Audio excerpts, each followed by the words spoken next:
Hi friends, ఈరోజు 10 నిమిషాల్లో అయిపోయే ఒక వంట చేస్తున్నాను. అది మీ అందరికీ తెలిసిందే. అది కోడిగుడ్డు పొరుటు. కూరగాయలు లేనప్పుడు ఉల్లిపాయలు గుడ్లు ఉంటే చాలండి, సింపుల్గా అయిపోతుంది. పిల్లలు కూడా చాలా ఇష్టంగా తింటారు. ఈరోజైతే నేను గుడ్డు పొరుటే చేస్తున్నాను. టిఫిన్కి వచ్చేసి ఈ గోధుమ రవ్వ ఉప్మా చేశాను ఫ్రెండ్స్.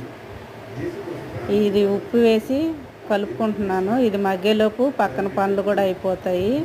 క్యారేజీలు కట్టాలంటే అటు ఇటు పనులు చేస్తూ ఉండాలి, చూసుకుంటా చేసుకోవాలి ఫ్రెండ్స్. మనం ఏంటంటే టైం సేవ్ అవుతుంది. మనం ముందే అన్నీ రెడీగా పెట్టుకున్నామంటే 10 నిమిషాల్లో అయిపోతాయి.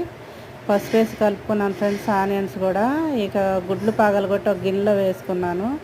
ఎందుకంటే ఎండాకాలం కదా, గుడ్లు పాడైపోతాయి. గిన్నెలో వేసుకుంటే మనకి పాడైంది లేనిది తెలిసిద్ది.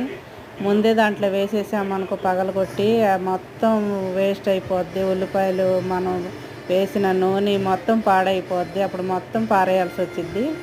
అందుకనే నేను గుడ్లు విడిగా పగలగొట్టాను. విడిగా పగలగొట్టి దీంట్లో పోసుకుంటాను ఫ్రెండ్స్. నేనైతే అలాగైతే మనకు వేస్ట్ అవ్వదు. అయితే గుడ్డే పోయిద్ది, కానీ మనకి పోసుకున్న ఉల్లిపాయలు నూనె ఇటువంటి ఏం పాడవు. ఇప్పుడు కారం వేసుకొని కలిపి మూత పెట్టుకుందాం ఫ్రెండ్స్. సింపుల్గా అయిపోద్ది. 10 నిమిషాల్లో అయిపోద్ది. ఈరోజు అయితే రాగి జావ కాయలేదు ఫ్రెండ్స్, ఎందుకంటే పిల్లలు టిఫిన్ చేస్తామన్నారు. అందుకని పెసరట్టును ఉప్మా చేశాను ఫ్రెండ్స్. అది మామూలు బొంబాయి రవ్వ ఉప్మా కాదు, గోధుమ రవ్వ ఉప్మా చేశాను. నేనైతే లంచ్కి మొత్తం ప్రిపేర్ చేసేసాను ఫ్రెండ్స్. ఇంకా క్యారేజీ కట్టుకోవటమే. గుడ్డు పొట్టు అయిపోయింది ఫ్రెండ్స్. ఇటు పక్కేమో పెసరట్టు వేసుకుంటాను.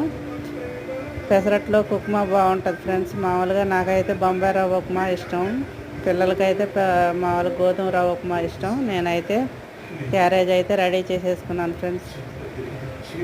అన్నీ ఒక 10 నిమిషాలే, ఫటాఫట్ అయిపోద్ది ఫ్రెండ్స్. మీరు కూడా చేసుకొని తినండి, పిల్లల క్యారేజీలు కట్టండి. 10 నిమిషాల్లో అసలు చేసినట్టే లేవు మమ్మీ, అయిపోయిందా వంట, అప్పుడే కట్టేసావు క్యారేజ్ అనాలన్నమాట. చూసారా, మా కుందేలు పిల్లలు కూడా నా వెంట తిరుగుతున్నాయి. నేను ఒంటరిగా ఉంటానని పిల్లలు తీసుకొచ్చి నాకు ఒకటి వంట కట్టారు. వీటిని కూడా చూసుకోవాలి. అవి నా వెంట వస్తున్నాయి. లైక్ చేయండి, షేర్ చేయండి ఫ్రెండ్స్.